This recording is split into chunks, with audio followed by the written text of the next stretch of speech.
सुप्रभात बच्चों। आशा करती हूँ कि आप सब स्वस्थ होंगे और खूब मन लगाकर अपना गृह कार्य कर रहे होंगे, पढ़ाई कर रहे होंगे और आज अच्छी अच्छी बातें इस घर में रहकर सीख रहे होंगे। तो आज बच्चों हम अपनी कक्षा में करेंगे व्याकरण विषय का अलंकार।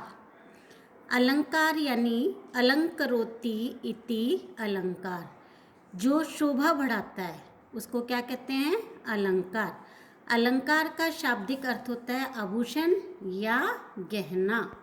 आभूषण या गहना। काव्य में शब्दों और अर्थों से जो सौंदर्य उत्पन्न करता है उसे अलंकार कहते हैं। अलंकार दो प्रकार के होते हैं। एक होता है शब्द अलंकार और दूसरा होता है अर्था अलंकार। जो काव्य में शब्दों के द्वारा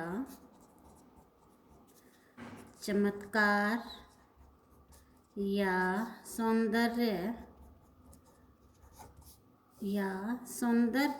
उत्पन्न करता है उसे शब्दालंकार कहते हैं। बच्चों, शब्द अलंकार तीन प्रकार के होते हैं। एक होता है अनुप्रास, दूसरा यमक और तीसरा श्लेष अलंकार।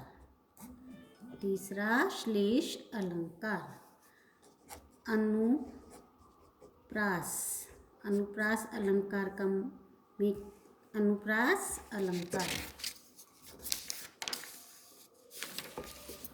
इस अलंकार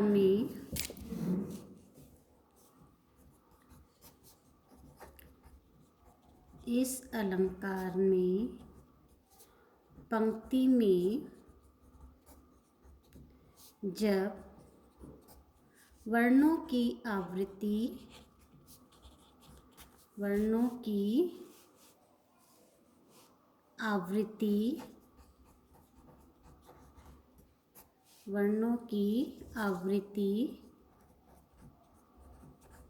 होती है तब अनुप्रास अलंकार होता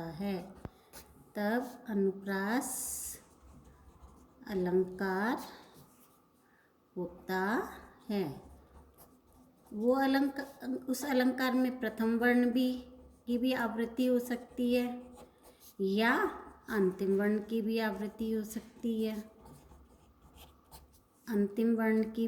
आवृत्ति हो सकती है। तो वहाँ आपका होगा अनुप्रास अलंकार। जैसे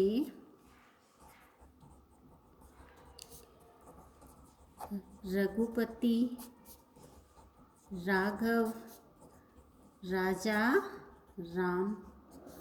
र की आवृत्ति, ठीक है ना, अनुसरण कर रहे हैं ये एक र, दूसरे र का, तीसरे र का। तो यहाँ र की आवृत्ति होने के कारण कौन सा अलंकार हुआ? अनुप्रास अलंकार। तरणी, तनुजा, तट, तमाल, तरुवर, बहुछाये।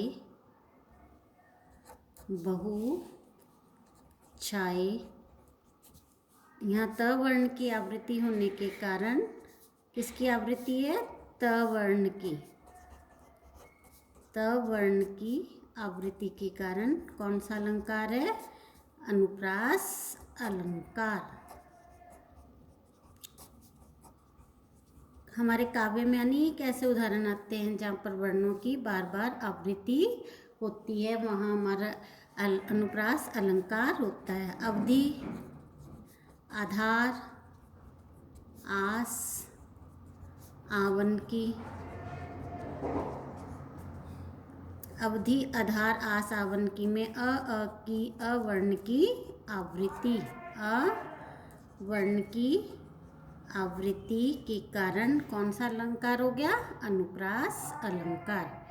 तो इस अलंकार में जब पंक्ति में वर्णों की आवृत्ति होती है तब अनुप्रास अलंकार होता है। इसके बाद हम आएंगे यमक अलंकार। यमक अलंकार में जब काव्य में जब किसी भी पंक्ति में काव्य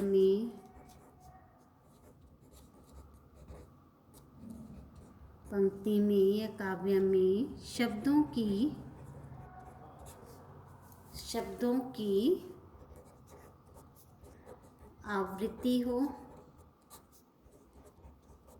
लेकिन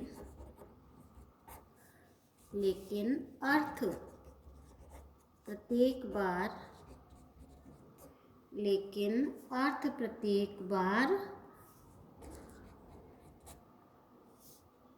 बार भिन्न हो। भिन्न माने अलग अलग हो, वहाँ कौन सा अलंकार होता है? यमक अलंकार। जब वर्णों की आवृत्ति थी तब आपका था अनुप्रास अलंकार। जहाँ शब्दों की आवृत्ति होती है वहाँ आपका, और अर्थ प्रत्येक बार भिन्न होता है, वहाँ आपका कौन सा अलंकार होता है? यमक अलंकार। जैसे 3 बेर खाती थी वह 3 बेर खाती है। यहाँ बेर और इस बेर, एक बेर का अर्थ है बेर फल और एक बेर का अर्थ है 3 समय, यानी कि 3 बार। वह 3 बेर को 3 बार 3 समय में खाती थी। तो यहाँ बेर शब्द की आवृत्ति होने के कारण क्या है? कौन सा अलंकार है? यमक अलंकार। और यमक अलंकार में एक शब्द की आवृत्ति होती है और अर्थ प्रत्येक बार भिन्न होता है। एक उदाहरण हम लेते हैं। कनक कनकते सो गुना, कनक कनकते सो गुना मादकता अधिकाई। इसके आगे की पंक्ति होती है इह खाए बोराए जग या पाए बोराए। यहाँ कनक, एक कनक और दूसरा कनक, दो अर्थ। एक कनक का मतलब अनाज और एक कनक का मतलब होता है सोना। ठीक है, यहाँ इसका अर्थ आएगा सोना और इसका अर्थ आएगा अनाज वाला कनक। तो कनक कनकते सो गुना मादकता अधिकाई, अर्थात सोने में, धन संपत्ति में अनाज वाली कनक से अधिक नशा होता है। एक कनक को तो खाकर नशा आता है और उस तो यानी कि धन संपत्ति को तो पाए माने पाकर ही, बोराए माने अभिमान या नशा आ जाता है, नशा आना। तो दो कनक है, एक कनक का मीनिंग धन संपत्ति सोना, एक का मीनिंग है अनाज। तो कनक कनकते सो गुना मादकता अधिकाई, यह खाए बोराए जग या पाए बोराए। एक को तो खाकर नशा चढ़ता है और दूसरे को पाकर। खाए माने खाकर और पाए माने पाकर नशा चढ़ता है। तो हमने दो उदाहरण किए हैं। एक तो 3 बेर खाती थी वह 3 बेर खाती है, अर्थात 3 बेर माने 3 बार खाती थी। और कितने बेर खाती थी? 3 फल खाती थी। हम के बहुत सुबरन को ढूंढत फिरे सुबरन को ढूंढत फिरे कवि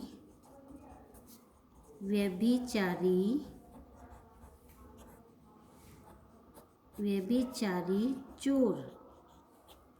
सुबरन को ढूंढत फिरत, अब यहाँ ये सुबरन है, यहाँ एक बार आया है, लेकिन ये किसका उदाहरण है? ये हमारा अभी हम करेंगे अगला अलंकार, कौन सा? श्लेष अलंकार।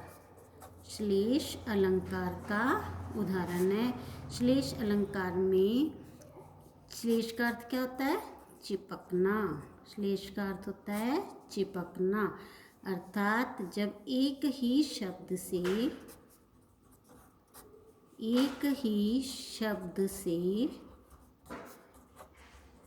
अनेक अर्थ चिपके हों तब श्लेष अलंकार होता है। श्लेष अलंकार होता है। कैसे? अब ये सुबरन है, सुबरन का हमारा शब्द तो एक ही है, और किस किस के अर्थ में आया है? कवि, व्यभिचारी और चोर। सुबरन कवि के अर्थ में होता है सुंदर अक्षर। कवि के अर्थ में सुंदर अक्षर। सुंदर अक्षर। व्यभिचारी जो काम वासना वाला होता है उसके अर्थ में होता है सुंदर या गौर वर्ण वाली स्त्री। व्यभिचारी के अर्थ में। और चोर के अर्थ में क्या आएगा? सुवर्ण का मीनिंग होएगा सोना, धातु जो सोना, गोल्ड, ठीक है ना, सोना। तो शब्द हमारा क्या था? सुवर्ण। तो इसका अर्थ क्या बना कि कवि है वो सुंदर अक्षर की तलाश में रहता है, जो व्यभिचारी होता है वो सुंदर या गौरवर्ण वाली स्त्री की तलाश में रहता है, और जो चोर होता है वो हमेशा सोने को ढूंढता रहता है। तो इसके एक सुवर्ण के 3 अर्थ हो गए। एक रहीमदास जी का दोहा हम सब ने सुना है ना, रहीमन पानी राखिए बिन पानी सब सून, पानी गए ना उबरे मोती मानस चून। तो रहीमदास जी ने कहा है कि रहीमन पानी राखिए बिन पानी सब सून, पानी गए ना उबरे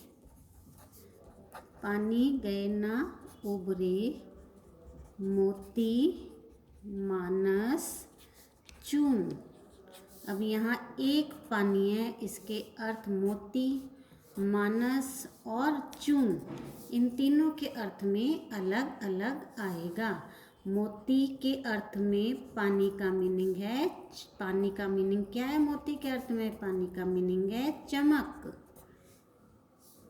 मानस माने मनुष्य, मनुष्य के अर्थ में पानी का मीनिंग है इज्जत। और चून माने आटा, आटे के अर्थ में पानी का मीनिंग है जल, पानी, जल, ठीक है ना। तो रहीमदास जी कहते हैं कि अगर मोती की चमक चली जाए तो उसका महत्व खत्म हो जाता है, मनुष्य की इज्जत चली जाए तो उसका महत्व खत्म हो जाता है। और पानी माने अगर आटे में पानी ना मिलाएं तो उसका महत्व नहीं रहता, क्योंकि जब हम रोटी बनाते हैं तो क्या करना पड़ता है? हमें आटे में पानी मिलाते हैं तभी हमारी रोटी बनती है। तो रहीमदास जी कहते हैं कि रहीमन पानी राखिए बिन पानी सब सून, पानी गए न उबरे मोती मानस चून। अर्थात एक पानी, मोती के अर्थात इसमें चमक, मनुष्य के अर्थ में इज्जत, और चून के अर्थ में यानी कि आटे के अर्थ में जल या पानी। तो एक पानी के 3 अर्थ थे। इससे हमारे काव्य में सुंदरता उत्पन्न हो रही थी। रहीमन पानी राखिए बिन पानी सब सून, पानी गए ना उबरे मोती मानस चून। एक पानी का प्रयोग करके कवि ने 3 अर्थों को बता दिया, अर्थात एक पानी के साथ हमारे चमक, इज्जत और जल, ये 3 अर्थ चिपके हुए थे। तो यहाँ था हमारा श्लेष अलंकार। इसलिए श्लेष 3 अलंकार हैं हमारे, जो कौन कौन से, अनुप्रास, यमक और श्लेष। ये तीनों अलंकार हमारे किस में आते हैं, शब्दा अलंकार में। जहाँ काव्य में शब्दों के द्वारा सुंदरता उत्पन्न होती है, वहाँ हमारा कौन सा अलंकार होता है, शब्दा अलंकार, जिसके अंतर्गत अनुप्रास, यमक और श्लेष आते हैं। अब हम आएंगे अर्था अलंकार, अर्थ प्लस अलंकार। जहाँ काव्य में, जब काव्य में या जहाँ काव्य में, जब काव्य में अर्थों के द्वारा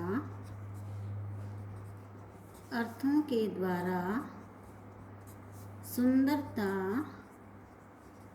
उत्पन्न होती है, तब हमारा कौन सा अलंकार होता है, अर्था अलंकार। अर्था अलंकार, अर्थालंकार में हमारे विभिन्न अलंकार आएंगे। सबसे पहले आएगा उपमा अलंकार, उत्प्रेक्षा अलंकार, उत्प्रेक्षा अलंकार, रूपक अलंकार,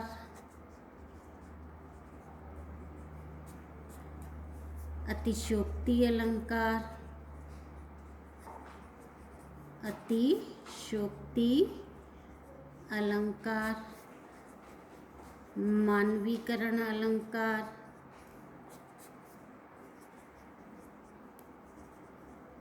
अन्योक्ति अलंकार,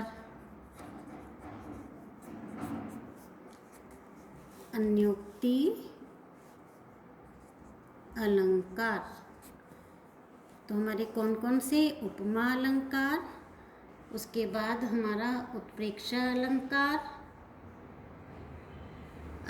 रूपक अलंकार, अतिशयोक्ति अलंकार, मानवीकरण अलंकार, अन्योक्ति अलंकार, और एक हमारा होता है पुनरुक्ति अलंकार, पुनरुक्ति अलंकार। तो ये सब हमारे किस में आ गए, उपमा, उत्प्रेक्षा, रूपक, अतिशयोक्ति, मानवीकरण, अन्योक्ति और पुनरुक्ति, ये सब हमारे आते हैं अर्था अलंकार में। जहाँ काव्य में अर्थों के द्वारा सुंदरता उत्पन्न होती है, वो अलंकार हमारे अर्था अलंकार हैं। तो हम सबसे पहले करेंगे रूपक अलंकार, सबसे पहले हम करेंगे उपमा अलंकार। उपमा अलंकार,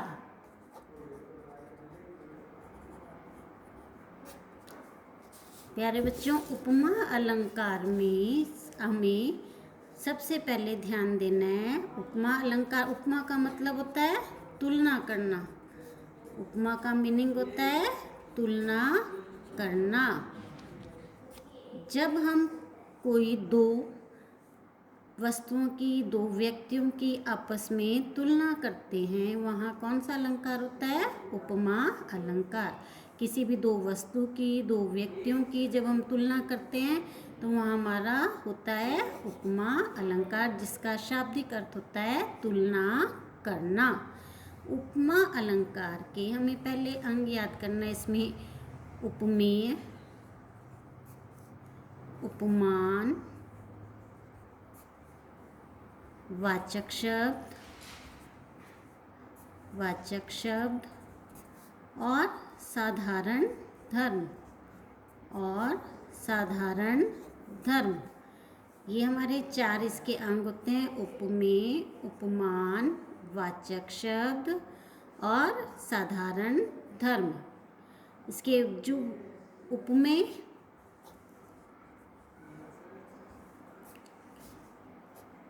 उपमान, वाचक शब्द और साधारण धर्म। और साधारण धर्म उपमेय जिसकी तुलना की जाए, जिस कविता में हम जिस व्यक्ति का वर्णन करते हैं, जिसकी हम तुलना करते हैं, जिसकी हम तुलना करते हैं, वो क्या होता है? जिसकी हम तुलना करते हैं। और उपमान जिससे हम तुलना करते हैं, जिससे हम तुलना करते हैं, जिससे हम तुलना करते हैं। और वाचक शब्द क्या होता है? वाचक शब्द होता है जो दोनों के जो उपमेय और उपमान दोनों को जोड़ता है, यानी कि के समान, सदृश, एव, सरिस, ये शब्द क्या होते हैं? इसी सब सारे वाचक शब्द होते हैं। जहाँ भी ये वाचक शब्द होते हैं वो उपमेय और उपमान की जो आपस में जोड़ते, तुलना करने में ये इनको दोनों को वाचक शब्द समान, इनकी जो बताते हैं, समानता बताते हैं। और साधारण धर्म जो दोनों में, किसमें? उपमेय दोनों में, यानी कि उपमेय और उपमान में समानता होती है, समानता होती है, वो क्या कहलाता है? वो साधारण धर्म कहलाता है, वो साधारण धर्म कहलाता है। जैसे सीता का मुख, जैसे सीता का मुख चंद्रमा के समान सुंदर है, चंद्रमा के समान सुंदर है। सीता का मुख चंद्रमा के समान सुंदर है। अब यहाँ जो हमारा सीता का मुख है वो क्या है? उपमेय है। चंद्रमा क्या है? उपमान है। के समान क्या है हमारा? वाचक शब्द, वाचक शब्द। और जो सुंदर है वो क्या है? साधारण धर्म। वो क्या है? साधारण धर्म। साधारण धर्म का मतलब सीता का मुख भी सुंदर है और चंद्रमा भी सुंदर है, लेकिन सीता का मुख किसके समान सुंदर है? चंद्रमा के समान सुंदर है। हमने सीता के मुख की तुलना किसके साथ की है? चंद्रमा के साथ की है। तो सीता का मुख क्या है? उपमेय है। और चंद्रमा क्या हो गया? उपमान हो गया। के समान वाचक शब्द और सुंदरता साधारण धर्म, है ना। तो जहाँ भी हमारे ये चारों अंग आएंगे वहाँ हमारा कौन सा अलंकार होता है? उपमा। लेकिन कौन सा? पूर्ण उपमा, यानी कि पूर्ण उपमा। और इन चारों अंग में से कोई भी एक अगर लुप्त होता है तो वहाँ हमारा कौन सा अलंकार होता है? लुप्तोपमा।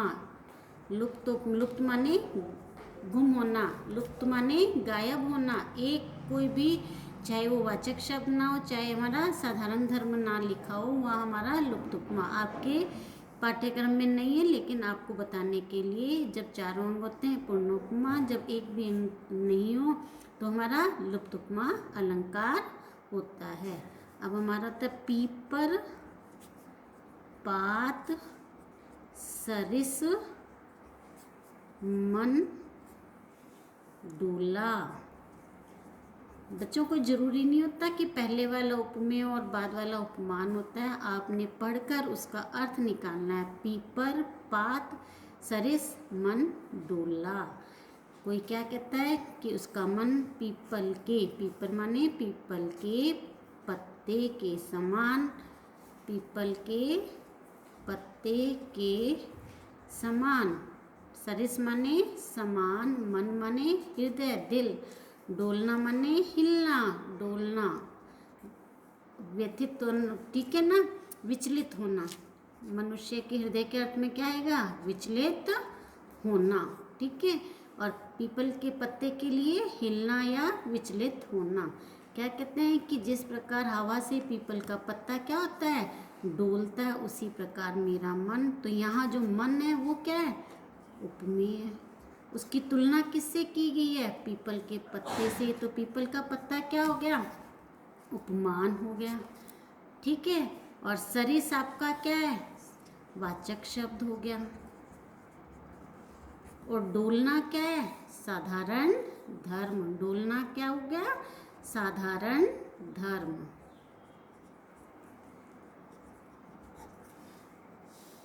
पीपर पात सरिस मन डोला। मन उपमेय, मन की तुलना किससे की है, पीपल के पत्ते से की है। सरिस हमारा वाचक शब्द है, डोलना अर्थात हिलना हमारा साधारण धर्म है। तो पीपल के पत्ते के समान मन डोलना, यहाँ हमारा क्या हो गया, कौन सा अलंकार है, उपमा अलंकार, क्योंकि हमारे चारों हैं, उपमेय भी है, उपमान भी है, वाचक शब्द भी है और साधारण धर्म भी है। तो पीपल पात सरिस मन डोला आपका चारों अंग होने के कारण ये हमारा उपमा अलंकार है। तो हमने अर्थ अलंकार का एक अलंकार लिया है आज, उपमा अलंकार। तो प्यारे बच्चों, इसके बाद हम उत्प्रेक्षा अलंकार, रूपक अलंकार, अतिशयोक्ति और मानवीकरण अलंकार हम अपनी अगली कक्षा में करेंगे। सभी बच्चों ने पूरा वीडियो ध्यान से देखना है, और जो बात आपको समझ में नहीं आए तो कृपया करके आप मेरे फ़ोन पर संपर्क कर सकते हैं। और सभी बच्चों ने अपनी व्याकरण की बुक से, पुस्तक से 5-5 उदाहरण सभी अलंकार के, आपने जब शब्दालंकार किए थे अनुप्रास, यमा, कौशलेश, और अर्थालंकार में आज हमने किया है सिर्फ उपमा अलंकार। तो आपको 4 अलंकार समझाए गए हैं, चारों के आपने 5-5 उदाहरण अपनी पुस्तक से कर लाने हैं। स्वस्थ रहें, मस्त रहें, अच्छे संस्कार सीखें, प्रतिदिन महामृत्युंजय पाठ का जाप करें। धन्यवाद।